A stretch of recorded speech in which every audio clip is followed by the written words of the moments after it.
Welcome back to the deep dive. I have to admit, when I first picked up the research packet for today's episode, I had a specific mental image in mind. Oh, yeah. Yeah, I thought we were going to be talking about a pretty niche medical issue. You know, the kind of thing that affects like a fraction of % of the population, something you read about in a textbook but almost never encounter. And I take it that assumption didn't really survive the first page of the reading. It didn't survive the first paragraph. Mm. We are talking about uterine fibroids today. And the sheer scale of this is, I mean, it's honestly staggering. I think epidemic is a word we use a little too loosely these days. But when you look at the numbers in this review article by Tonelli, Morciano, and their team published just this year in 2025, it's really the only word that fits. It really is. We're looking at the most common benign tumor in women, period. Full stop. And the incidence rates are almost hard to wrap your head around. They really are. I mean, depending on the population you study and how hard you look for them, we're seeing rates that range from 5.4% all the way up to 77%. 77%. That's, Yeah. I mean, that it's effectively the majority. If you're in a room with 4 women, statistically 3 of them might be navigating this. It's unbelievable. Exactly. And for a long time, because they're benign, which is a medical term that just means not cancer, they were sort of dismissed. Seen as nuisance. Right. It's not going to kill you, so... To just deal with it. But the review makes it very, very clear. This is a major health crisis. And it's the cost that really jumped out at me. And I don't just mean the physical toll, the pain, the anemia, the infertility, which is awful, and we should talk about that. Absolutely. But I mean the cold, hard cash, the economic burden they described here is just massive. It's in the billions. Yeah. Easily. The review breaks it down. The annual cost per patient can range from about $11,000 to over $25,000. $25,000 a year. A year. And that's not just hospital bills, right? That can't be just the procedure. No, that's the societal cost. It's direct medical costs, yes, surgeries, medication, scans, but it's also lost productivity. It's days off work because the pain is too severe to even move. It's women having to step back from their careers. And when you multiply 25 grand by the millions and millions of women affected, you realize this isn't just a medical issue, it's an economic anchor. So we have this massive population, a massive cost, and a huge impact on quality of life. But the real hook for this deep dive, the reason we're here talking about artificial intelligence, is actually a much more specific and, frankly, a much more terrifying problem. It's what the authors call the needle in a haystack. This is the central nightmare of gynecology. It really is. You have this incredibly common condition, uterine fibroids, benign. The haystack. The haystack. Yeah. But hiding amongst them, often looking almost exactly the same, is a shadow twin, a very dangerous one. The leiomyosarcoma. Correct. Leiomyosarcomas are rare. We're talking maybe 0.1% to 0.3% of cases that go to surgery. Yeah. But they are malignant, aggressive cancers. And the problem is, on our standard diagnostic tools, the benign fibroid and the deadly sarcoma can look like identical twins. That is terrifying, because I have to assume the treatment for a benign lump and a cancerous tumor are completely different. Radically different. And this is where the stakes get life and death very, very quickly. If a doctor thinks a mass is a fibroid, they might opt for a minimally invasive surgery. Okay. They might use a technique called morcellation. That's where they sort of grind it up to get it out of a small hole. Essentially, yes. To get a large mass out of a small incision, you have to cut it into smaller pieces. Yeah. If it's a fibroid, it's fine, no problem. But if you do that to a sarcoma, oh no, you're spreading the cancer. it is catastrophic. You are effectively exploding a contained capsule of cancer cells throughout the entire abdominal cavity. You can take a patient from a treatable early stage to a terminal prognosis in a single procedure. Wow. So the doctor's standing there looking at this gray blob on an ultrasound screen, and they have to make a bet. It's a bet. Is this the 99% safe thing or the 1% deadly thing? And our standard technology, the ultrasound, it's good, but is it good enough for that bet? Well, the review says it's about 90 to 99% sensitive for finding a mass. Okay. So it sees the haystack perfectly. Yeah. But it struggles with specificity. It struggles to say, this specific straw, this one right here, is the needle. It relies so heavily on the doctor's subjective eye, on their years of experience. And that is the mission of this deep dive. That's the gap. We are looking at how artificial intelligence is stepping into that gap. We're moving from just seeing the anatomy to, sensing the pathology. Exactly. The Tonelli review explores whether AI can give doctors what are effectively superpowers. And we're going to look at 3 distinct types of superpowers today. X-ray vision, which is radiomics, Okay. prophetic vision, which is prediction, and remote touch, haptics. Remote touch sounds like something straight out of a sci-fi novel. That's pretty close. And we will definitely get there. But let's start with the vision part. The review makes a really important distinction right out of the gate. When we say AI in medical imaging, we're not talking about just one thing. There are two warring tribes, or at least two very different philosophies. That's a great way to frame it. There's radiomics, which you can think of as the craftsman approach. Okay. And then there's deep learning, which is more of the automation approach. Let's unpack the craftsman first then. Radiomics. This is what that study by Chiappa and their team, the Admiral Pilot study, focused on. So what is radiomics actually doing? Okay, so let's use an analogy. Imagine you're a wine expert, a sommelier. Right. You look at a glass of wine, you hold it up to the light, you say, this has a deep ruby color, the legs drip slowly, and it smells like, I don't know, oak and blackberries. Okay. It's subjective, it's poetic, it relies on my experience. Exactly. That is a radiologist. They look at the scan and they say the tumor is round, the margins are smooth, the texture is a bit coarse. It's based on their training in their eyes. Got it. Now imagine you take that same glass of wine and you put it into a mass spectrometer in a chemistry lab. The lab doesn't care about ruby color. The lab gives you a spreadsheet. It says pH level 3.5, tannin molecular weight 500, residual sugar 2 grams. It turns that sensory experience into hard, quantifiable data. That was radiomics. It's turning the picture into math. Precisely. It assumes that a medical image isn't just a picture, it's a data set. So in the Chiappa study, they took ultrasound images of 70 patients, some with harmless fibroids, some with the dangerous sarcomas. And they didn't just look at them. They mathematically extracted 319 different features from those images. 319. I don't think I could name 319 features of my own face, let alone a gray blob on an ultrasound. What are these features? Chuckles. It's incredibly granular. They're looking at things with names like entropy, skewness, kurtosis. Okay, stop there. Break those down for us. What does entropy even mean when we're talking about a tumor? So entropy is a measure of randomness or disorder. Think about a benign fibroid. It's usually a ball of muscle. The cells are somewhat organized, right? Okay. The texture on the scan is relatively uniform. It's smooth. That's low entropy. It's orderly. Right. Now think about a sarcoma. Cancer is chaotic. It grows fast. It creates dead zones, necrosis in the middle because it literally outgrows its own blood supply. Right. It has weird, leaky blood vessels. So the pixel patterns are a complete mess of light and dark. That is high entropy. So the computer is basically calculating a chaos score. That's a perfect way to put it. And skewness looks at the distribution of the gray shades. Are there more bright pixels or more dark pixels?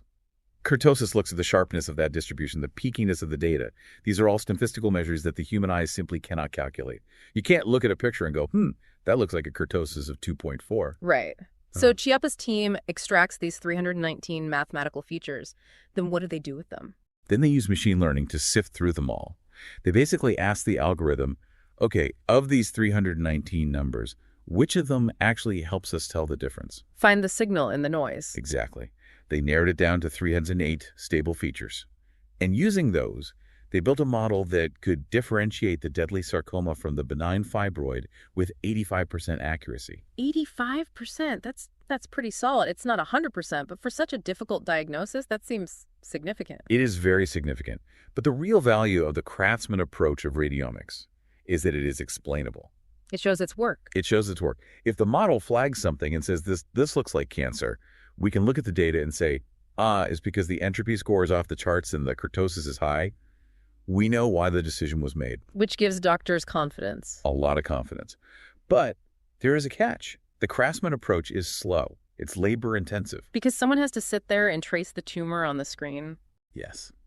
It requires a step called segmentation. An expert has to draw the outline of the tumor perfectly on every single image. Then you run the extraction software. It's not plug and play. It takes time. Which brings us to the other contender, the automated method, deep learning. This is the heavyweight division. The review highlights a massive study by Huo et al. Using what's called a deep convolutional neural network, or DCNN. Whenever I hear a neural network, I always picture a glowing brain in a jar. Chuckles. It's a little less dramatic than that. Yeah. But the concept is inspired by the brain. Instead of biological neurons, you have layers and layers of mathematics. And unlike radiomics, where we told the computer look for entropy, with deep learning, we told the computer basically nothing. Nothing. We just show it the images. We say, here are almost 4,000 ultrasounds. These ones over here are fibroids. These ones are sarcomas. You figure out the difference. You're just giving it the answer key and telling it to learn the rules for itself. That's it, exactly. The network teaches itself. It might decide that the subtle curve of the edge is important. It might decide that a tiny shadow in the corner matters. It learns its own features, many which are too abstract for us to even name. And the WOOS study was big, nearly 4,000 images. That's a lot of data for it to learn from. It is, and the result was fascinating, not just because of the raw accuracy, but because of who it helped the most. This was the comparison between the junior and senior doctors, right? This part I loved. Yes, so they had junior ultrasonographers, people early in their careers, try to diagnose the images on their own. Their accuracy was around 86%. Not bad, but not perfect. Okay. Then they gave those same junior doctors the AI assistant. So the AI is sort of whispering the answer in their ear. It gives them a probability score, a confidence rating. Mm. And with the AI's help, the junior doctor's accuracy jumped from 86% to nearly 95%. That is a huge leap. It's massive. You basically took a rookie and gave them the performance of a 20-year veteran just by adding a software layer. That is the democratizing power of deep learning. Imagine a small rural clinic or a hospital in a developing nation. They might not have the world's leading expert on uterine sarcoma on staff. But if they have this software, they can perform at that expert level. But, and there's always a but in these stories, we have to talk about the black box. The black box. This is the big trade-off. The deep learning model gives you the right answer 95% of the time, but it cannot tell you why. It can't say because of the high entropy. No, it just says fibroid or sarcoma. And if a doctor asks, are you sure? Why? The AI effectively says, trust me. Which is terrifying when you're talking about doing surgery. It's like a student getting the right answer on a math test but showing zero work. You suspect they might be cheating, or at least that they just memorized the answer key. Exactly. And that lack of interpretability is a major hurdle for clinical adoption, which I'm sure we'll get into later. But you just can't argue with the speed. Right. The review mentions another study by Yang et al. Using something called YOLO of 3. YOLO of 3. You only look once. I still think that is the best name for an algorithm. It sounds like a threat. It's actually from the world of computer vision for things like self-driving cars. Wait, really? The same tech? The very same.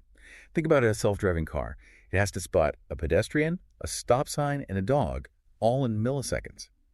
It can't scan the image pixel by pixel. It has to look at the whole scene at once. That's YOLO. Wow. So Yang and his team applied that same self-driving logic to the uterus. So it spots the fibroid as if it were a pedestrian stepping off a curb. Exactly. And it did it with 98.38% precision in real time. So you can imagine a doctor scanning a patient and the AI is highlighting potential tumors instantly on the screen as the probe moves. That is wild. So we have radiomics slow, detailed, explainable, and deep learning fast, super accurate, but mysterious. That covers the basic ultrasound. But let's ratchet up the tension, because sometimes the ultrasound just isn't enough, right? The picture's too murky, the patient is too complex. That's when you have to escalate. You move to the MRI, the magnetic resonance imaging. The big noisy donut. The big noisy donut, exactly. MRI is the tiebreaker. It provides incredible detail of soft tissue. But it also creates a massive data overload problem for the human radiologist. How so? Isn't it just a clearer picture? Well, an ultrasound is usually a video clip or a few snapshots. An MRI study is more like a whole library. It involves multiple different sequences. You turn the magnets on and off in different rhythms to make different kinds of tissues light up. So it's like using different filters on a photograph. That's a great way to think about it. A T1 weighted sequence highlights fat. A T2 weighted sequence highlights water. A diffusion weighted sequence shows how tightly packed the cells are. So for every single patient, you have stacks and stacks of these different views. And a human radiologist has to hold all of that in their head at once. Yes. They're constantly thinking, okay, it's bright on T2, but it's dark on T1, and it's restricted on diffusion. It's a huge cognitive juggling act. And this is where the AI study by Toyohara et al. Comes in.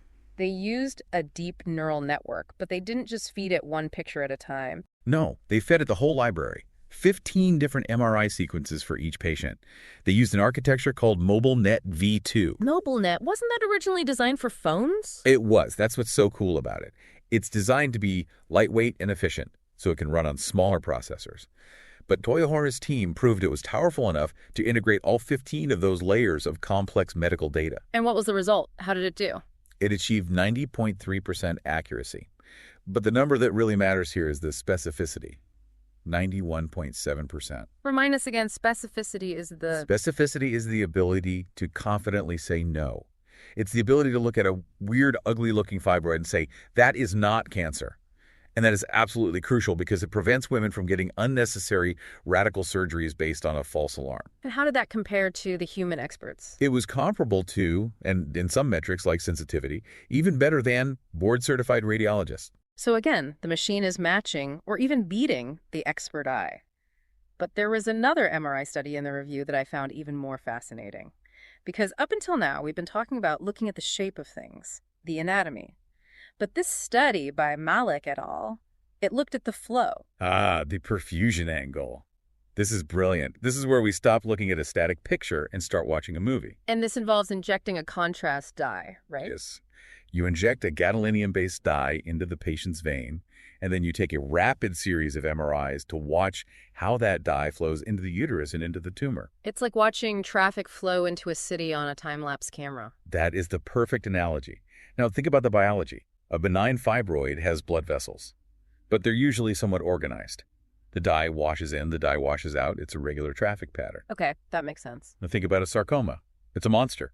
It's growing so fast that it builds its own blood vessels to feed itself. But they're shoddy, they're poorly constructed, they're leaky, chaotic, erratic. So the traffic pattern is total gridlock and road rage. Exactly. The dye rushes in super fast, it pools in weird spots, and it washes out unpredictably.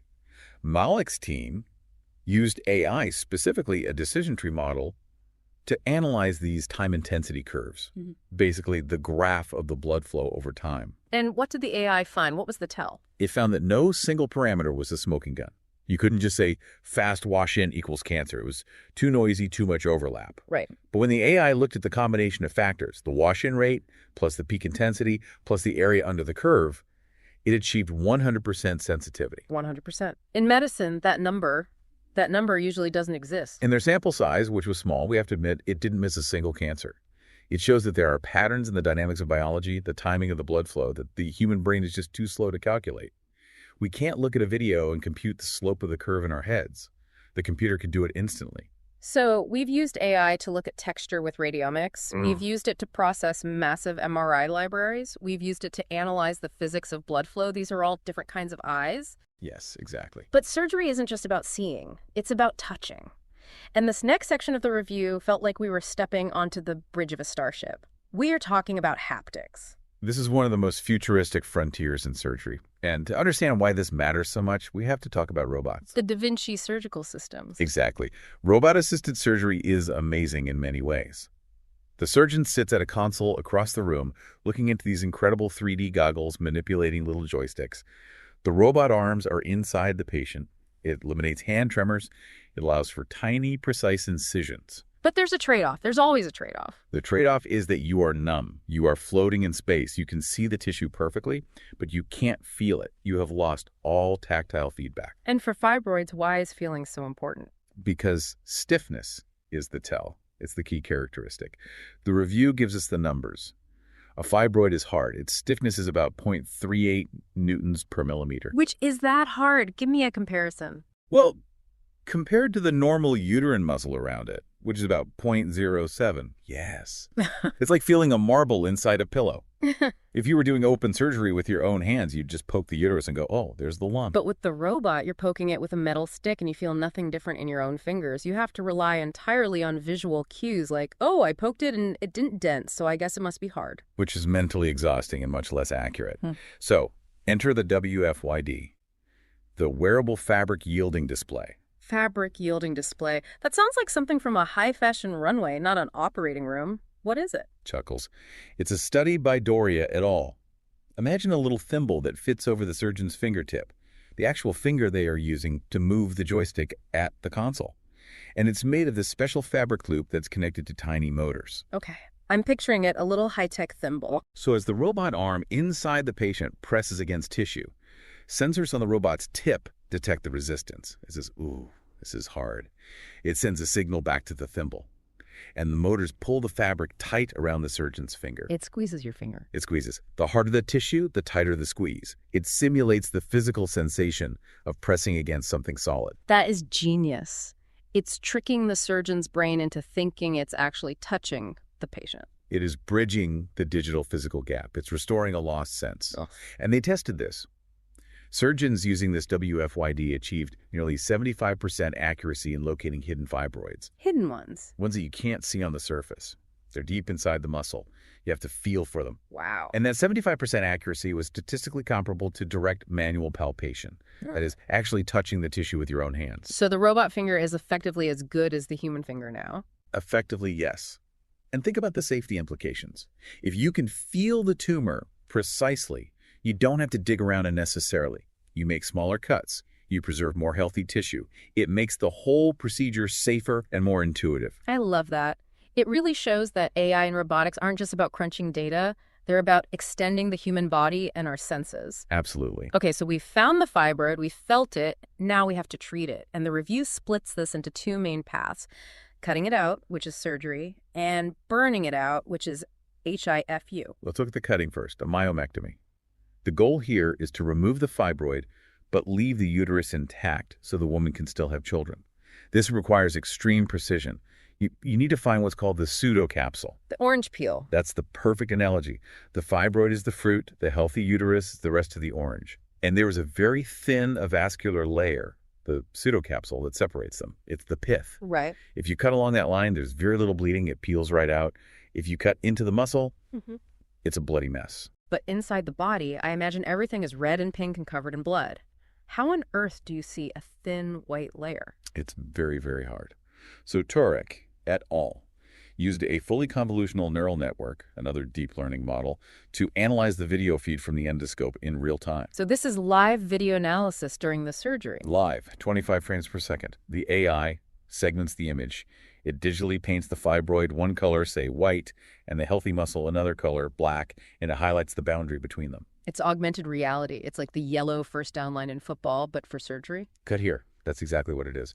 And it achieved over 86% pixel-wise accuracy. It just reduces the cognitive load on the surgeon. They don't have to squint and guess. The line is drawn for them. That is incredibly helpful. But surgery is invasive. What if we want to go the non-invasive route? HIFU, high-intensity focused ultrasound. This is the burning option. You use a machine to focus sound waves, like using a magnifying glass with the sun to heat up a very specific spot inside the body and kill the tumor cells with heat. No cuts, no scars. Sounds perfect. Why doesn't everyone do it? Because it doesn't work for everyone. Physics gets in the way. If the patient has a thick layer of belly fat, or if they have scars on their skin from a C-section, or if the fibroid itself is too dense, the sound waves scatter, you might spend 3 hours doing the procedure only to find out it did absolutely nothing. That's just devastating for a patient. It is. So prediction is key. You want to know beforehand if it's going to work. Akpinar et al. Used machine learning, specifically a technique called gradient boosting, to predict success before the patient even gets on the table. So the AI acts as a bouncer at the door of the procedure room. Chuckles. Yes, exactly. It looked at data points that humans might overlook, specifically subcutaneous fat thickness and certain signal intensity ratios on the MRI. And it could predict if the treatment was likely to kill at least 90% of the tumor. If the AI says no, you don't waste the patient's time, money, and hope. You find another treatment. It optimizes the patient selection. But there's a technical problem with HIFU that's even trickier, right? How do you know if you've actually killed the tissue during the procedure? That is the million-dollar question. You can use thermometry to see the temperature rise, but to see actual cell death, you need that contrast dye again. Dead tissue doesn't have blood flow, so it doesn't drink the dye. Live tissue does. You're looking for a dark spot, the non-perfused volume. But we established earlier, you can't just keep injecting a patient with dye. It's toxic in high doses. Right. It takes time for the kidneys to clear it. You can't do it every 20 minutes to check your progress. So usually you're flying blind until the very end of the procedure. If you missed a spot, well, too bad. You had to bring the patient back another day and do it all over again. And this leads to the study by Slotman et al., which creates synthetic images. This is the part that sounded the most like magic, or maybe dangerous magic to me. It's incredible.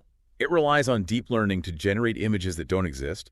They took standard MRI images, no dye, just the anatomy, and asked the AI, generate what this would look like if we had injected dye. Wait, so the AI is just making it up. It's hallucinating where the dye would go. Hallucinating is the word skeptics would use. Inferring is the word proponents would use. The AI has learned the subtle textural changes, the heat signatures, the changes in tissue density that correspond to a lack of blood flow. It predicts where the dye would go, or rather wouldn't go, based on those subtle clues. That sounds really risky. If the AI guesses wrong, the doctor might think they've killed the whole tumor when a big chunk of it is still alive. How accurate could it possibly be? That's the shocker. The difference between the real dye-enhanced image and the AI-generated synthetic image was only 1.4%. 1.4%. That is practically identical. That's within the margin of error of the machines themselves. It's stunning accuracy. It means the surgeon can get a continuous real-time update of how much of the tumor have I killed without poisoning the patient with liters of gadolinium. It makes the procedure faster, safer, and much, much more precise. We've covered diagnosis, surgery, and sound waves. There's one more treatment on the list in the review: embolization. Uterine fibroid embolization, or UAE. This is a brilliant procedure. Instead of attacking the tumor directly, you attack its supply lines. A radiologist threads a tiny catheter into the artery that feeds the uterus and injects tiny particles. They're like microscopic grains of sand to block the blood flow. And the tumor just starves. It starves and shrinks. It's a great option for many women. But again, the patient journey is the issue. It can be a very painful procedure. The recovery involves intense cramping, nausea. It's called post-embolization syndrome. Now imagine going through all of that, and 3 months later, your symptoms haven't changed at all. The failure rate. It happens. The fibroid might survive on a different blood supply, or maybe the symptoms weren't actually linked to its size in the first place. And the review cites a study by Luo et al. That acts as a crystal ball to try and prevent this. What did they do? They used a ResNet 50 model, it's a very deep neural network, to analyze pre-surgery MRIs along with clinical data. And it predicted who would feel better after the procedure. It predicted clinical success, which means the resolution of symptoms, with nearly 85% accuracy. And how did the human doctors do on their own? The radiologists, just using their own judgment, achieved 72%. That is a 13-point spread. That is not a rounding error. That's a huge difference. No, it's not. And that 13% represents real women. If you were in that group, the AI saying, you know what, this probably won't work for you, saves you from a painful, ineffective surgery and steers you toward a treatment that might actually help. It optimizes the entire healthcare journey from the start. Okay, we have painted a very, very rosy picture here. X-ray vision, synthetic reality, predictive bouncers, robot fingers. It sounds amazing, but we have to be realists. This is the deep dive, not a press release for big tech. Why isn't this in every hospital right now? What are the brakes on all this? The review dedicates a pretty significant section to the limitations, and they are substantial. The first one we already touched on, the black box. The trust factor. Trust is a clinical currency. If the AI says amputate and the doctor asks why, and the AI says, because I said so, we have a fundamental problem. The FDA and other regulatory bodies are very, very wary of algorithms that cannot explain their logic. So we need explainable AI. Yes, AI. We need the AI to show us the map. We need things called attention maps, which are basically heat maps that overlay the image and show the doctor, I am looking at this specific edge right here, that allows the human to validate the machine, to say, oh, I see, it noticed the jagged border that I missed. Okay, so that's one problem. Then there's the data problem. The review mentions single center syndrome. This is a huge bias issue. Most of these studies, Chapa, Turok, Luo, they use data from one hospital. Why does that matter so much? I mean, a uterus is a uterus, right? You would think. But first, there are demographics. We know for a fact that fibroids affect African American women differently than Caucasian women. They have a higher incidence, faster growth, different genetic markers. If your AI is trained exclusively on white women in a specific region of Italy, will it work for black women in Chicago? We just don't know. That's a massive blind spot. It is. And it's not just biology, it's the hardware. A GE MRI scanner produces a slightly different image noise or texture than a Siemens scanner.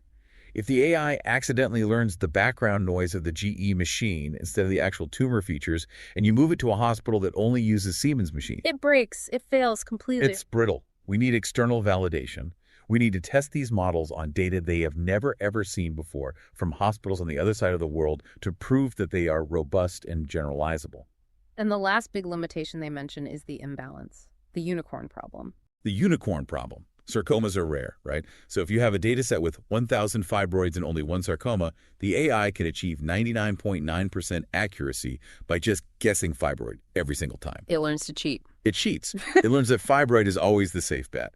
So we need clever techniques to force the AI to pay attention to the rare cases, things like synthetic data generation or oversampling the unicorn cases. It's a very real mathematical challenge. So given all those hurdles, what's the path forward? The review wraps up with some future directions. Where do we go from here? Well, they propose multimodal integration. Basically, stop treating ultrasound and MRI and haptics as separate worlds. Build a supermodel that looks at the ultrasound, the MRI, the patient's blood work, their genetics, and the haptic feedback from the robot all at once. A holistic digital doctor. Exactly. And to solve the data and privacy issue, because hospitals hate sharing patient data for very good reasons, they suggest a technique called federated learning. I've heard of this. This is where the model travels, not the data, right? Exactly. Instead of sending all the patient x-rays to a central server at Google or wherever, which is a privacy nightmare, you send the AI code to the hospital. It trains locally on their secure servers. It gets a little bit smarter. Then it sends only the mathematical learnings, the updated weights, back to the central server. So the patient data never leaves the building? Precisely. It allows us to train a global AI on incredibly diverse data from Italy, Japan, the US, without ever violating patient privacy laws. A very elegant solution. And practically, they see a new diagnostic flowchart emerging from all this. This is the vision of the future. A patient comes in. You start with a clinical assessment, then an AI-assisted ultrasound. If the AI flags a concern with a high probability, you move to an AI-assisted MRI, and from there to an AI-guided treatment. The AI acts as a filter at every single stage, catching potential mistakes and highlighting the risks. Which leads to the final, somewhat philosophical point the authors make, and I think this is so crucial for the doctors listening who might be worrying about their job security. The line is, AI is not replacing the gynecologist. It is moving the starting line. I love that image. Unpack it for us. Right now, a specialist spends a huge amount of their mental energy on just detection, staring at gray pixels, measuring lumps. Is this 4 centimeters or 4.1 centimeters? Yeah. It's tedious work. If the AI handles that, if the AI handles the where is it and the what is it, the doctor is freed up. Freed up for what? For the what do we do about it? For the strategy. For the complex decision-making of a woman who wants to preserve her fertility but is also in severe, debilitating pain. For the empathy, a computer can predict a tumor. It cannot hold a patient's hand and walk them through the fear of surgery. So the machine handles the data and the human handles the human. That's it. It's not artificial intelligence. It's augmented intelligence. The doctor is still the pilot, but they're flying with a navigation system that can see through clouds and fog that were previously impenetrable. And given the statistics we started with, the 77%, the billions of dollars, the silent suffering of millions of women, that is a navigation system we desperately, desperately need. We really do. This has been a fascinating look into a review that, on the surface, looked like a pretty dry medical text, but underneath, it really contained the blueprint for the future of women's health. It was a pleasure to unpack it with you. Now, to you listening, I want to leave you with a thought, a little provocation to chew on. We talked about the black box, the AI that gives the right answer but can't explain why. The mystery machine. If we reach a point where the AI is statistically provably better than the human, let's say the AI is 99% accurate at spotting cancer, and the best human expert is 90%, but the AI can't tell you why it wants to operate, do you let it? That's the question, isn't it? Do we value explainability, knowing why, more than we value accuracy, saving the life? If the AI says surgery won't work, but your trusted doctor says, I have a gut feeling, I think we should try, who do you trust? The intuition of a human, you know, or the cold, hard, unexplainable math of the machine? I know who I'd probably pick, but it's a deeply uncomfortable choice. Something to mull over. Thanks for joining us on The Deep Dive. We'll see you next time.